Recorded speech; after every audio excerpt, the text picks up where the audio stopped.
Esse é o Ancapso e nós vamos falar agora um outro furo do Ancapso. O Ancapso vai dar o furo mais uma vez. Ih, caramba, tá ficando dolorido esse negócio de eu dar o furo. Olha só, o Tagliaferro acusou Alexandre de Moraes de fraude em relatório sobre empresários. A gente já está sabendo disso, já fiz um vídeo sobre isso, né? Vocês lembram do caso? Isso aconteceu devido a essa matéria aqui, ó. Guilherme Amado, em 17 de agosto de 2022, ele falou, exclusivo, empresários bolsonaristas defendem golpe de Estado caso Lula seja eleito, veja os apps. Não, porque, caramba, golpistas falaram de golpe, não sei o que lá, que pregam a ruptura democrática. Vamos entender essa história aqui, e a novidade que eu vou trazer para vocês aqui é que uma fonte minha me informou quem seria a pessoa que denunciou esses empresários, esse grupo, para o Guilherme Amado. Como vocês podem imaginar, esse grupo era um grupo de empresários brasileiros, a maior parte deles de direita, mas basicamente era um grupo em que se falava sobre negócios, não se falava sobre política, né? E o pessoal comentou essa coisa, um comentário que no meu modo de ver é um comentário inocente, prefiro golpe do que Lula. O cara não está falando que quer golpe, o cara não está falando que ele falou que prefere o golpe do que o Lula, é a opinião dele, né?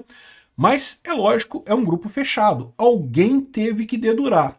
E a suspeita dessa minha fonte é que teria sido o empresário português Nuno Vasconcelos. Vamos entender quem é essa pessoa? Essa notícia foi sugerida por Ei moço, me vê 1 quilo de soberania, Carmen Lúcia só para tiraninhos e várias outras pessoas. Obrigado aí ao pessoal que sugeriu notícias lá no nosso site, no visãolibertaria.com, e obrigado a você que está assistindo o nosso vídeo. Se você gosta do nosso conteúdo, por favor, deixe o seu like e se inscreva aqui no canal, né? Pois bem, o Guilherme Amado, vocês lembram? Bom, a notícia está vindo por conta dessa história do Tagliaferro, que acusou Alexandre de Moraes de fraude em relatório sobre empresários. Então, lembrando da história, lá em agosto de 2022, no ano das eleições, saiu essa matéria aqui do Guilherme Amado dizendo que empresários bolsonaristas defendem golpe. Não, ninguém defendeu golpe. O cara falou que prefere golpe do que o Alexandre de Moraes. Defender golpe é dizer, vamos lá galera, vamos fazer um golpe, queremos um golpe. Não, dizer que o golpe é melhor que o Lula, eu sinceramente não sei, tá? O problema do golpe é que é muito incerto, é o que eu falo para vocês. No momento que você dá um golpe, você não tem... Você pode saber como é que o golpe começa, amigo, como é que ele termina, não tem como saber não, cara. Aí tudo vira quem tem mais força, né? Quem tem mais força é imprevisível, né? Então, tá aqui, ó. Empresários e apoiadores de Jair Bolsonaro atacam STF e TSE e defendem ruptura em caso de vitória de Lula. Série de reportagens começa hoje. Aí fala aqui que não sei o que lá, que é o cara... Olha só qual foi a mensagem que foi baseada por Alexandre de Moraes pedir quebra de sigilo bancário e coisa e tal. Prefiro um golpe que a volta do PT, 1 milhão de vezes. E com certeza ninguém vai deixar de fazer negócio com o Brasil, como fazem com várias ditaduras pelo mundo. Então, de novo, eu discordo do senhor José Couri, né? Não concordo com ele. De novo, por quê? Porque golpe você sabe como é que começa, não sabe como é que termina. O pessoal gosta de dizer, não, porque Bolsonaro tinha que chamar os milicos para dar... Meu amigo, no momento que o argumento é a força, é quem tem mais força, quem te garante que o Bolsonaro vai continuar controlando a parada? É quem tem mais força, meu amigo. Pode aparecer um general maluco lá e ele decidir que ele vai fazer as coisas do jeito dele. E pronto, né? Se você saiu do sistema democrático e entrou no sistema do que vale a força, ninguém tem mais argumento para nada. Acabou o argumento, agora só vale a força. Então, eu discordo dele. Mas prefiro um golpe, é a opinião do cara. Ele tá defendendo o golpe, ele tá querendo o golpe? Não, ele diz que prefere, né? Enfim, tem outras mensagens aqui. Ó, golpe foi soltar o presidiário. Golpe é o Supremo agir fora da Constituição. O que, diga-se de passagem, eu concordo que é golpe mesmo, tá? Soltar o Lula foi um golpe claro, um golpe judiciário claro, e o Supremo agir fora da Constituição é claro também, né? Então, de novo, os dois casos aqui, o primeiro eu discordo, o segundo eu concordo. De qualquer forma, é a opinião das pessoas. Não tem nada de errado, não tem ninguém querendo golpe, né? Aqui, exatamente isso. 7 de setembro será programado para unir o povo e o exército ao mesmo tempo, deixar claro de que lado o exército está. O cara está querendo golpe aqui, eu discordo, mas, de novo, a opinião dele, né? Estávamos escrevendo ao mesmo tempo a mesma conclusão, sincronicidade. Entre aqui e o exterior será encarregado como uma ameaça de golpe? Alguma dúvida, né?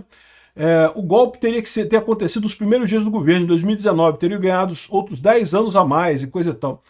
E, de novo, discordo de um monte de coisa, mas no final das contas é a opinião das pessoas. Quero ver se o STF tem, imagina que seja STF aqui, né?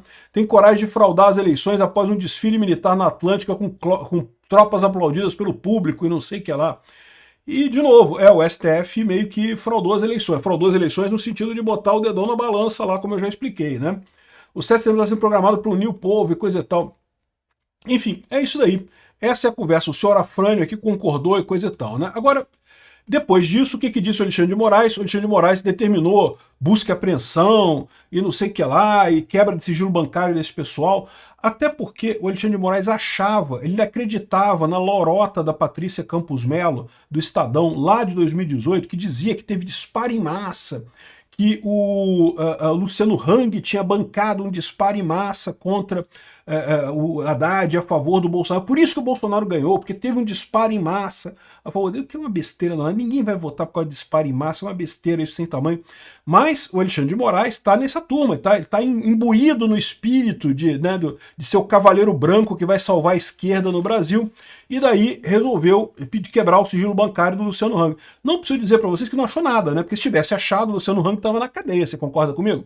O Luciano Hang, ele tirou os direitos políticos do Luciano Hang, que nunca se candidatou a nada, fez um monte de ações aleatórias contra ele, o que é um absurdo, mas se tivesse achado de fato financiamento de disparos em massa e coisa e tal, teria sido outro patamar esse negócio, ninguém tem dúvida disso, né?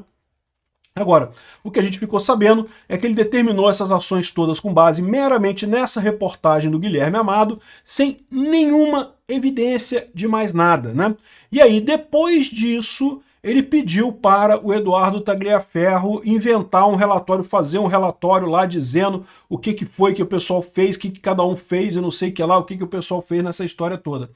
E aí o Eduardo Tagliaferro teria feito esse relatório com a data retroativa, né, adulterando a data do relatório, fraudando o processo, portanto, para dizer para o Alexandre de Moraes que ele teria mais motivos para fazer essa busca e apreensão, né? Então, um absurdo isso daqui, mas aí fica a dúvida, né? Quem é que foi que vazou esse negócio? Certamente foi um empresário. Esse grupo aqui tinha coisa de 200 empresários, segundo disse a minha fonte, e era um grupo de coisas sobre empresários, sobre política brasileira, mas assim, do ponto de vista empresarial. Discussão de políticas, discussão de leis e coisa e tal, faz sentido. O pessoal é empresário, né? Empresários acabam sendo afetados pelo governo e coisa e tal. Tem grupo de anarcocapitalista, tem grupo de direita, tem grupo de religião, tem grupo de empresário também, nada demais, né?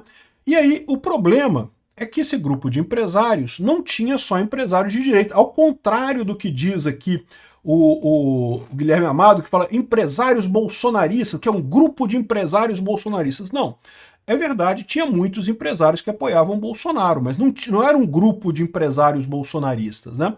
Era um grupo de empresários, ponto. E tinha cerca de 200 empresários, segundo me diz minha fonte, era um grupo de empresários, como diz minha fonte, e ninguém sabe, ninguém tem certeza quem que foi. Mas a suspeita de todo mundo lá no grupo, depois que o pessoal fez ali a avaliação de quem que teria, porque veja, a maior parte do pessoal ele é conhecido, a gente que se conhece. 200 pessoas não é tanta gente assim, a maior parte do pessoal é tudo amigo, né? Se conhece, coisa. Então não faria uma sacanagem desse tamanho de vazar uma conversa privada para a imprensa. A conclusão que eles chegaram, e essa é a opinião do pessoal do grupo, é que o senhor Nuno Vasconcelos é que teria sido o cara que vazou. E quem é o Nuno Vasconcelos? Nuno Vasconcelos é esse rapaz aqui, ó. Deixa eu mostrar para vocês. Esse rapaz aqui, um empresário português e brasileiro, ele tem dupla nacionalidade, ele é nascido em Portugal, mas tem nacionalidade brasileira também, tem várias empresas aqui no Brasil, ele foi dono do IG, da Portugal Telecom, teve parte da participação da Portugal Telecom, o cara é rico, tem dinheiro pra caramba. E estava nesse grupo de empresários. E eu não preciso explicar para vocês que ele é muito amigo do Lula. Ele é amigaço do Lula. É amigaço da esquerda, é amigaço do Zé Dirceu. Zé Dirceu é super amigo do Nuno Vasconcelos, né? E daí teria sido ele que estava nesse grupo também. E segundo a suspeita do resto do pessoal do grupo, seria a pessoa que vazou essas informações para o Guilherme Amado para publicação na coluna dele e que resultou toda essa confusão toda, né? Então, tá dizendo aqui, por exemplo, pra gente saber quem é o Nuno Vasconcelos, é um cara que não aparece muito, você não vê muito falar do cara, o cara não é político, o cara é um empresário discreto. Mas eu falo sempre para vocês, né? O Brasil ele está ligado à elite aristocrática da Europa. A gente está vivendo todo esse processo que a gente está vivendo aqui. A gente não está brigando pela soberania do Brasil. A gente está fazendo um favor para a Europa. A esquerda europeia está desesperada por conta da perda de poder lá também. A direita está crescendo lá na Europa. E daí se uniu um monte de gente para brigar contra a direita. Não que a gente tem que achar, vamos fazer o Brasil um tubo de ensaio, vamos fazer um ensaio aqui no Brasil para ver se consegue reduzir, acabar com a direita através de perseguição judicial. Vamos tentar, né? E o Nuno Vasconcelos certamente é esse cara que é amigo desse pessoal todo e está fazendo essa ligação aqui com o Brasil. Aristocracia pura, meu amigo. Aristocracia socialista brasileira que é muito ligada à aristocracia socialista da Europa, né? Os Estados Unidos, ao contrário do Brasil, eles romperam com a Europa, né? Eles brigaram, fizeram uma guerra contra a Europa. O Brasil não. Lembra como é que foi o Brasil, né? O Brasil virou um império meio que com a conivência do Dom Pedro II. A gente nunca conseguiu se livrar da aristocracia socialista europeia, né? Então aqui, ó, o homem do mensalão no centro da teia dos negócios luso-brasileiros. Olha só essa matéria aqui, ó, de 2012. Como eu falei para vocês, isso não é novidade não, tá? Esse cara tá na política brasileira, tá metido aqui no Brasil há muito tempo. Aqui. Isso aqui é governo Lula 1, olha o Lula novinho aqui, ó. Esse cara continua ativo, tá? Ele tá aqui no Brasil, tá fazendo... ele parece que escreve para uma revista portuguesa agora e coisa e tal. Aqui, ó. José Dirceu, o ex-ministro-chefe da Casa Civil de Lula da Silva, principal suspeito do mensalão, na sequência a qual se demitiu em 2005, está ligado a um grupo de sociedade de advocacia e consultoria que são usadas como uma ponte por grupos portugueses e internacionais que querem investir no Brasil. José Dirceu, que é colaborador da Ongoing e partido do escritório Lima, Serra, Fernandes e Advogados, chefiado pelo grão-mestre não sei que lá, não sei que lá, não sei que lá, por exemplo, está no epicentro das negociações que deram à Telefônica o controle da Vivo entre 2009 e 2010, que teve como contrapartida a entrada da Oi na Portugal Telecom, né? E quem estaria negociando essa coisa toda é justamente o tal do Nuno. O mesmo advogado deu como provável que tenha sido através de João Abrante Serra, que é o presidente da Ongoing, Nuno Vasconcelos conheceu o fundador do PT, que é colaborador e prestador de serviço do grupo português no Brasil. Então, ou seja, o azar que o Luciano Hang e outras pessoas do grupo tiveram é que tinha um cara que não é apenas de esquerda. O cara ser um empresário brasileiro e ser de esquerda, menos mal, né? O cara pode ser meio esquerdoso, mas deixa pra lá, né? Não, o cara não é esquerdoso, o cara tá no esquema do PT, tá ligado ao PT. Até hoje ele tá ligado ao PT, né? E tá ligado também lá em Portugal ao Sócrates, José Sócrates. Conhece o caso do José Sócrates? José Sócrates foi um ex-primeiro-ministro português que está sendo julgado por corrupção, aliás, está sendo julgado esse ano também por corrupção lá em Portugal, e ele é muito ligado à esquerda, é muito ligado, inclusive, ao Nuno Vasconcelos, né? Tá aqui, ó. Investidor detentor do IG é condenado na justiça por agressão. Tem esse papo também. O Nuno Vasconcelos, investidor e controlador do portal IG, foi condenado a 1 ano e 4 meses de detenção em regime aberto por agredir a mulher, a modelista Daniela Rodrigues Moreira, com quem morava havia 5 anos. Né? Isso foi em 2014, num apartamento em São Paulo. Né? E essa seria a notícia de então. Né? E, bom, tem mais um monte de notícias aqui sobre quem é o Nuno Vasconcelos. Aqui, ó. Réu chamado chefe de quadrilha perde controle da mídia e faz sentido. Isso daqui, sabe quem escreveu isso daqui? Reinaldo Azevedo. Lembra na época que o Reinaldo Azevedo era de oposição, que era contra o Lula, cara, que era contra a esquerda? Lembra dessa época? Pois é, o Reinaldo Azevedo já foi dessa época, cara, ele já fazia essas coisas, bicho.